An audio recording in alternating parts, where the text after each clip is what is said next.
श्री सप्तशती 13वां अध्याय का पाठ। श्रुत और वैश्य का देवी का वरदान। ध्यान। जो उदय काल के सूर्यमंडल सी कांति धारण करने वाली हैं, जिनके 4 भुजाएं और 3 नेत्र हैं, तथा जो अपने हाथों में पाश, अंकुश, बर एवं अभय की मुद्रा धारण किए रहती हैं, उन शिवा देवी को मैं ध्यान करती हूँ। ऋषि कहते हैं, राजन, इस प्रकार मैंने तुमसे देवी के उत्तम महात्म्य का वर्णन किया जो इस जगत को धारण करती हैं। उन देवी का ऐसा ही प्रभाव है, वे भी विद्या ज्ञान उत्पन्न करती हैं। भगवान विष्णु की माया स्वरूपा उन भगवती के द्वारा ही तुम ये वैश्य तथा अन्य विवेकी जन मोहित हुए हैं तथा आगे भी मोहित होंगे। महाराज, तुम उन्हीं परमेश्वरी की शरण में जाओ। आराधना करने पर वे ही मनुष्यों को भोग, स्वर्ग तथा मोक्ष प्रदान करती हैं। मार्कंडेय जी कहते हैं, कौष्टकी जी, मेधा मुनि के ये वचन सुनकर राजा सुरथ ने उत्तम व्रत का पालन करने वाले उन महाभाग महर्षि को प्रणाम किया। वे अत्यंत ममता और राजपहरण से बहुत खिन्न हो चुके थे।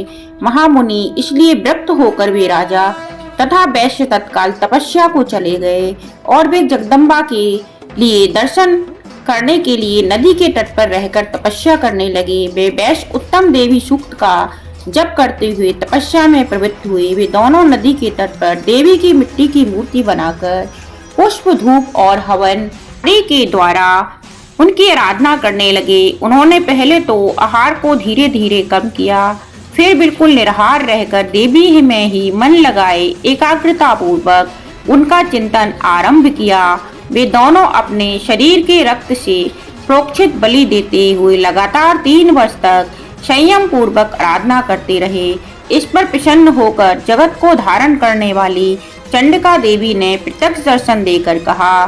देवी बोली, राजन, तो अथा अपने कुल को आनंदित करने वाले वैश्य, तुम लोग जिस वस्तु की अभिलाषा रखते हो वह मुझसे मांगो, मैं संतुष्ट हूँ, अतः तुम्हें वह सब कुछ दूंगी। मार्कंडी जी कहते हैं, तब राजा ने दूसरे जन्म में नष्ट न होने वाला राज्य मांगा तथा इस जन्म में भी शत्रुओं की सेना को बलपूर्वक नष्ट करके पुनः अपना राज प्राप्त कर लेने का वरदान मांगा। वैश्य का चित्त संसार की ओर से खिन्न एवं विरक्त हो चुका था और वे बड़े बुद्धिमान थे, अतः उन्होंने उस समय ममता और अहंता रूप आसक्ति का नाश करने वाला ज्ञान मांगा। देवी बोली, राजन, तुम थोड़े ही दिनों में शत्रुओं को मारकर अपना राज्य प्राप्त कर लोगे। अब वहां तुम्हारा राज स्थिर रहेगा। फिर मृत्यु के पश्चात तुम भगवान विविश्वान सूर्य के अंश से जन्म लेकर इस पृथ्वी पर सर्वाणिक मनु के नाम से विख्यात होगे। वैश्वर, तुमने भी जिस वर को मुझसे प्राप्त करने की इच्छा की है उसे देती हूँ। तुम्हें मोक्ष के लिए ज्ञान प्राप्त होगा।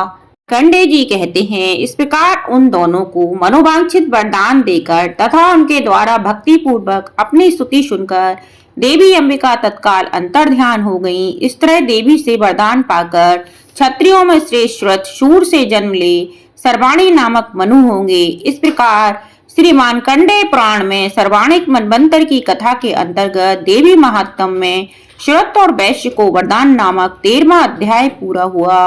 बोलो माँ जगदम्बा की जय हो, जय हो, जय हो।